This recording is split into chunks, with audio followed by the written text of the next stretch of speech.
Hello everybody, and welcome back to another Path of Exile tutorial. So, today we're doing something different.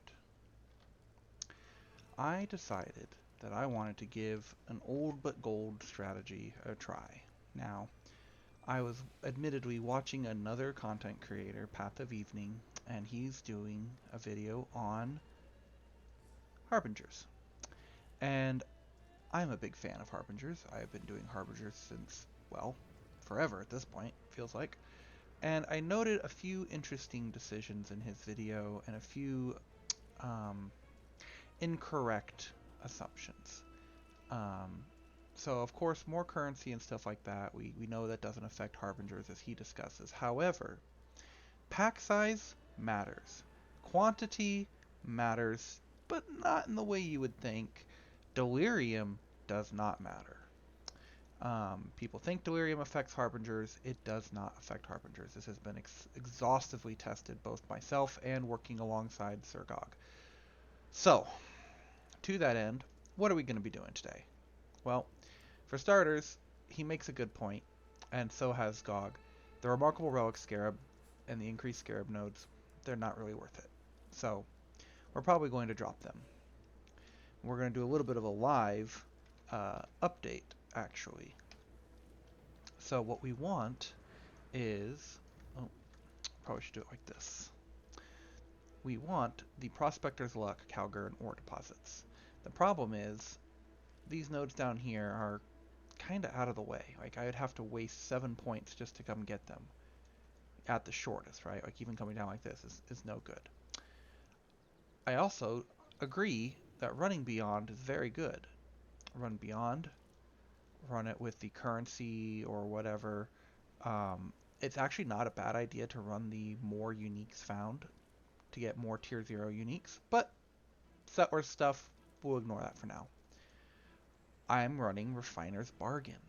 Now, this is normally not a very good node by itself. However, if you have a 100% chance to spawn Nico in your maps, such as I do, this will cause 3 little nodes on your map which can give you some free power from Packed with Energy. And these nodes are going to give you a fair bit of voltaxic sulfite that is instead converted into ore. Now, at this point in the league, I'm no longer using the Calgar and Scarab that turns my ore into bars. I could, but I'm just not. I have more gold than God, and I have no reason to.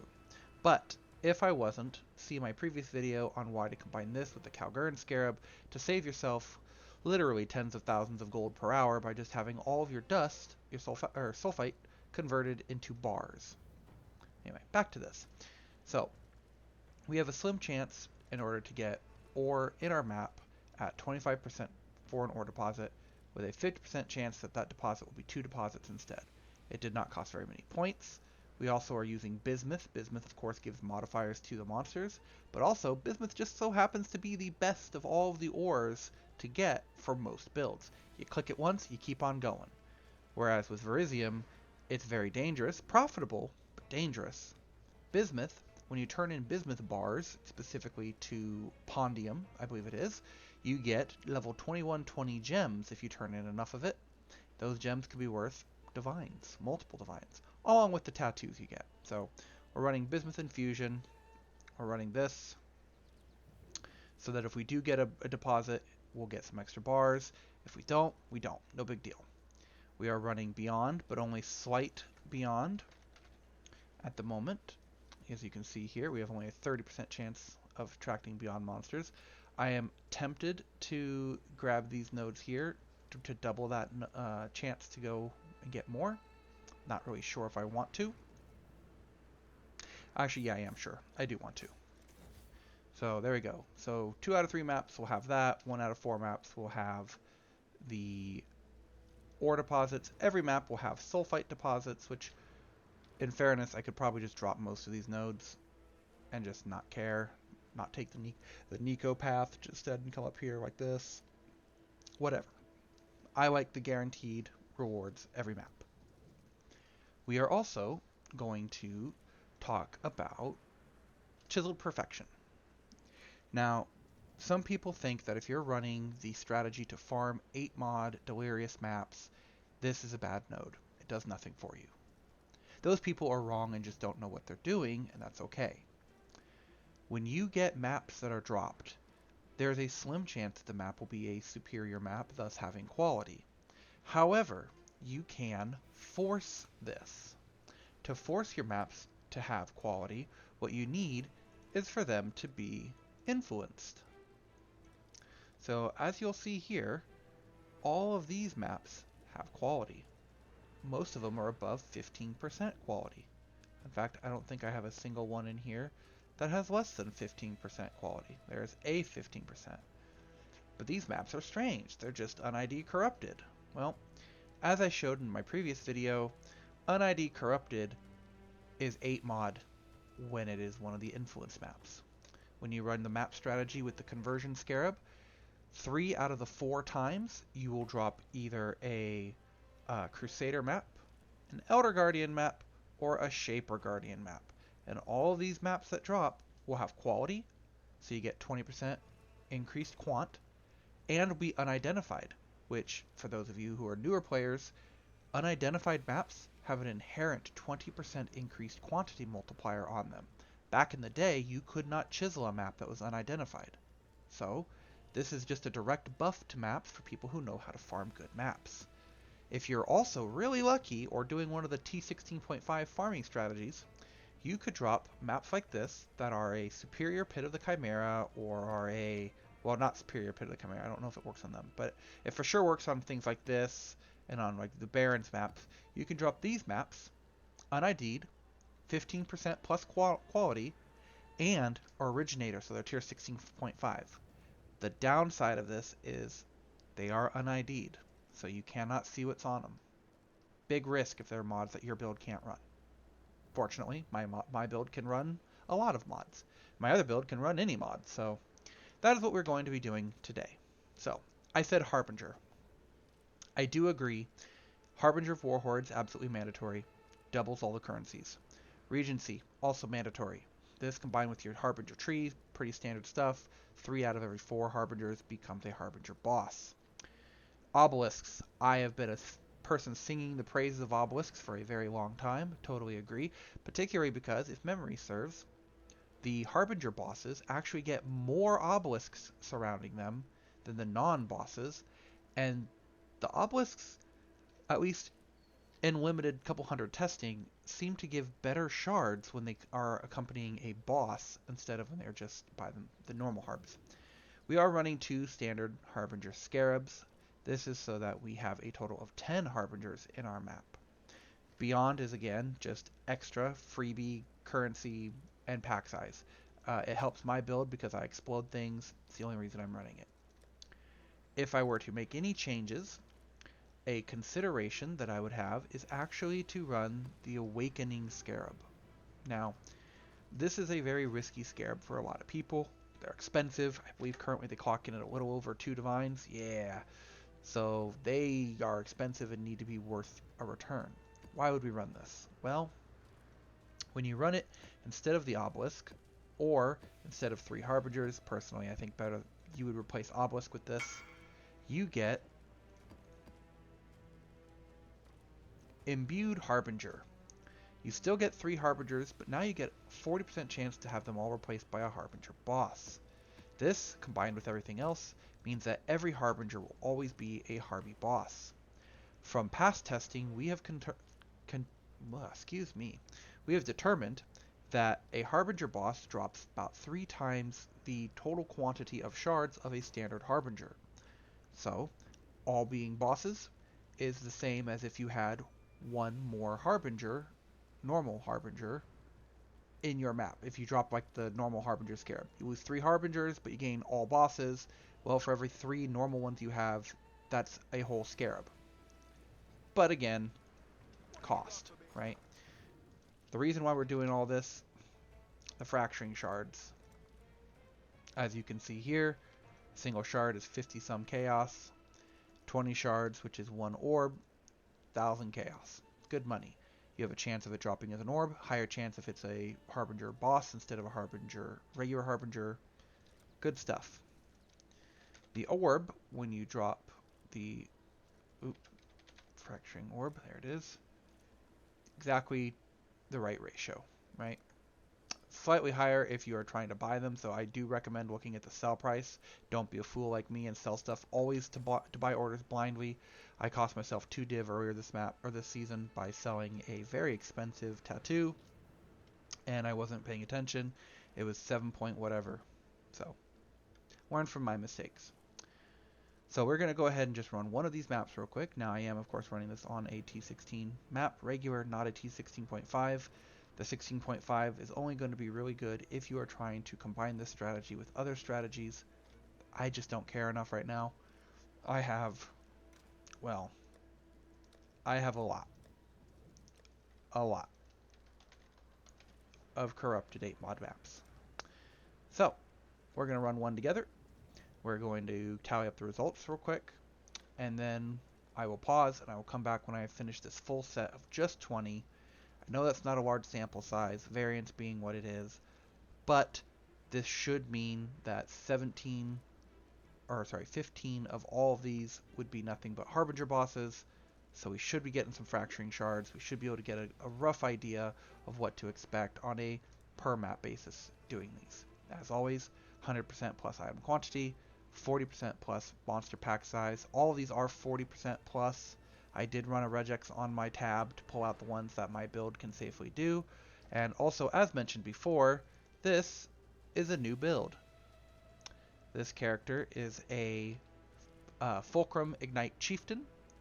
I will be making a build guide on this to showcase to other people.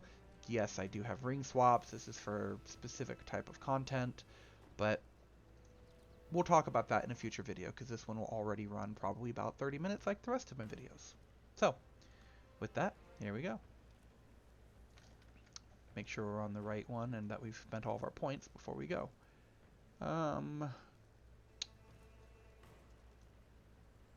You know what?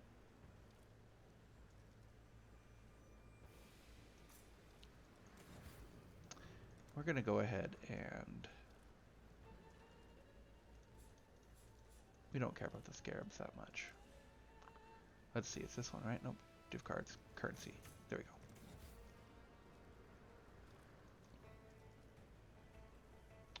Can't remember what Orichalcum gives.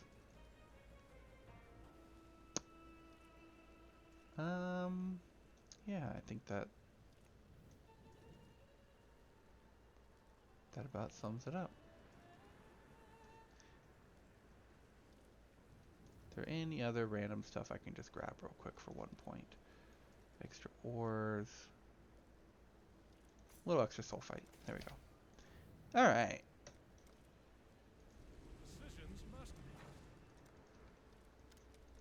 Drop all the gold.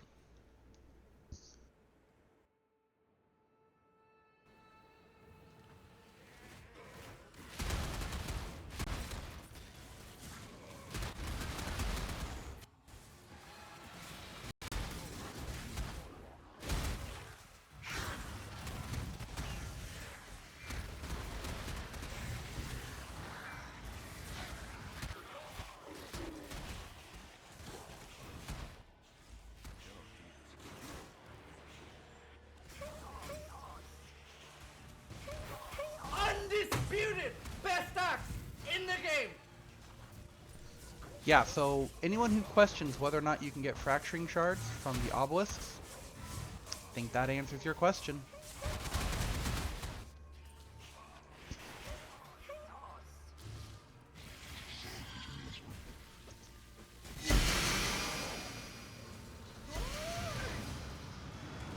I love my new MPX.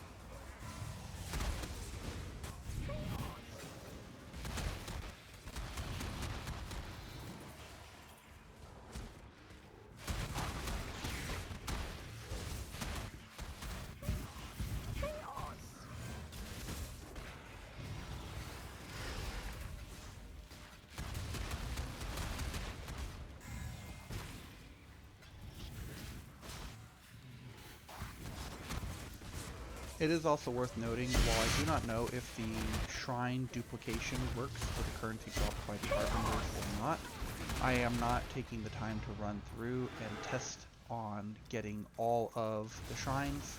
It is just going to be, as we go, if we get a shrine, we get a shrine. This is because of time, but also, simply put, it's just a lot of effort that I don't really care for. So, we did go kill the boss just for the sake of getting better shrines, but we don't care beyond that.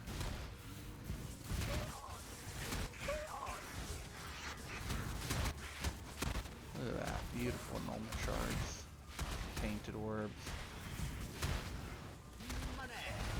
garbage.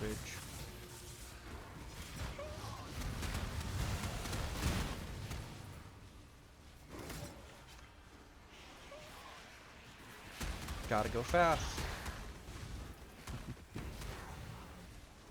Helps make up for the fact that we do actually have to stand still to do our damage as a achievement.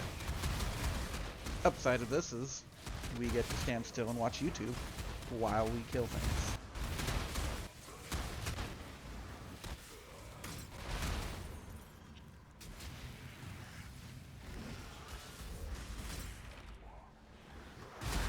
Alright, that's most of those. Oh.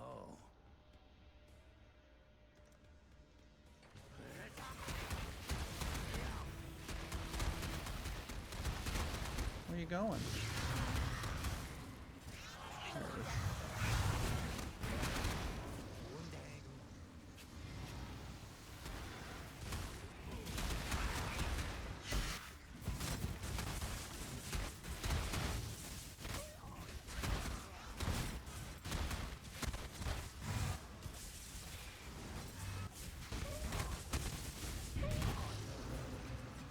Fun fact for you, by the way, phase run does not get cancelled by cast when stunned skills.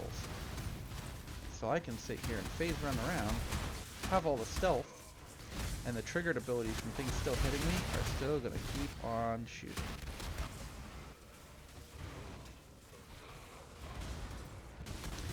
Ooh, something almost killed me. Don't know what that was.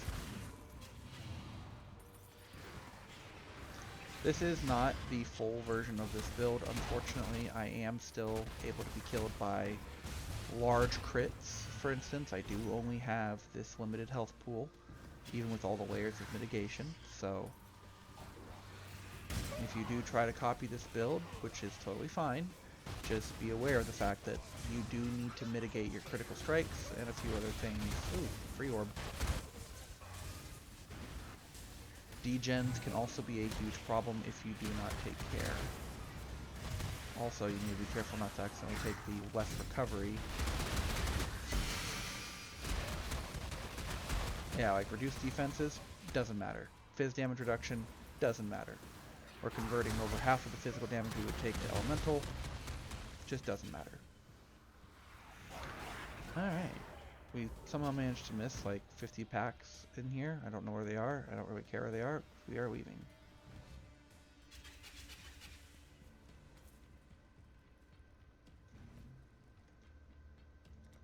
Also, the fact that we were still in the Harbinger, or the Delirium this entire time. Now you can run these with Deli Orbs. In fact, personally I would run them with Deli Orbs, but I totally forgot that was a natural Delirium this whole time. Anyway, so here's what we got from our first map. Now, obviously, I'm not going to count those. That's just RNG right there. But we did get half an Exalt, so that's what, 10C, 20C, something like that. So cool, got like 20C here. We got 3 Ancient Orbs, that's like another 16 Chaos, 5 Orbs of Annulment, this is apparently another 20 Chaos. So right here you've got like 60C. Miscellaneous garbage, 66 Chaos. I don't have Chaos Shards. Anything that's not an Ancient, Annulment, or an Exalted Shard, or Mirror Shard, or Fraction Shard, they don't show up on my map, or on my filter. It's late in the game, it's not worth it. The Scarabs themselves, I mean, Warhordes is 5C, Obelisks is 1C, Regency is probably 5C, so that's 11. These are probably 1 to 2C each. So call that 15 chaos, and we gain 60, so profit. Definitely profit. And 36,000 gold, it's nothing really to write home about, but it's free. So we'll go ahead and pause here, and we will come back once I finish all 20 of these maps, and we'll see what we got. And if I do happen to have to empty my inventory, I will be putting it into a fresh tab, not fresh, but a tab like this one that doesn't have anything in it. So we'll just go from there. See you in a bit. And we are back. Okay, so unfortunately, wife called, so as usual, I had to come back a few hours later. But we gained from our maps quite a bit. So we gained about 500,000 gold, give or take, over the course of those 20 maps, which is pretty good, I would say. It's not great, but it's pretty good. But let's talk about the profit.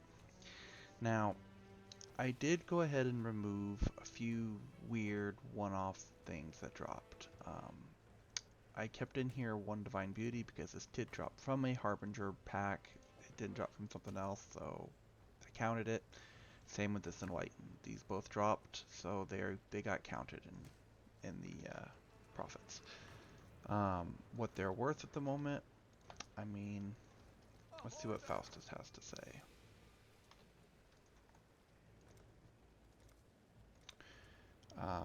The Divine Beauty is 88 chaos, the Enlightened is 110, so call it 200 chaos. So, we got 200 C from that. We did get a bunch of raw chaos, however, these got used up a lot to do the +3 Harbinger from the map device.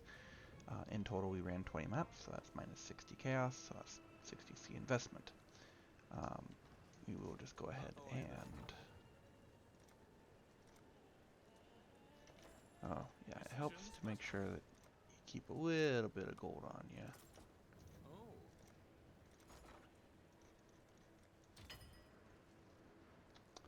Also, yeah, about the same price.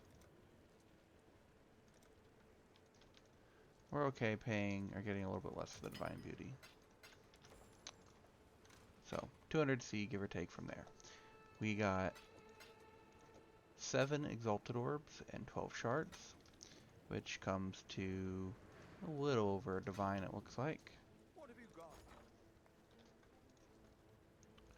So we've got 7 of them. So 170 cast. So yeah, it's about a Divine, which is pretty good. We're not going to actually sell those because we want them. We got 73 Orbs of Annulment. That is a lot of Orbs of Annulment.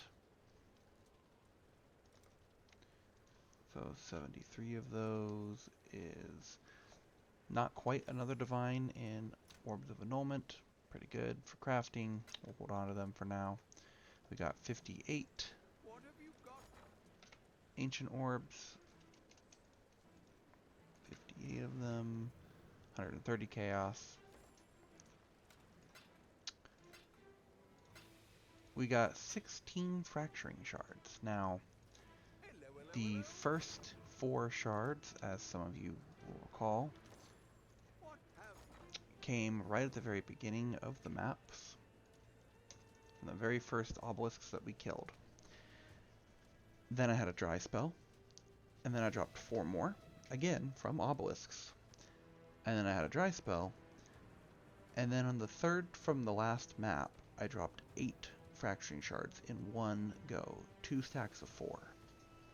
So of course, if you're hunting fracturing shards, the RNG on this can be quite something. I had 3 total stacks drop. They of course were duplicated, so I got 16. You could get as low as 6. You know, it just depends on your luck, I guess.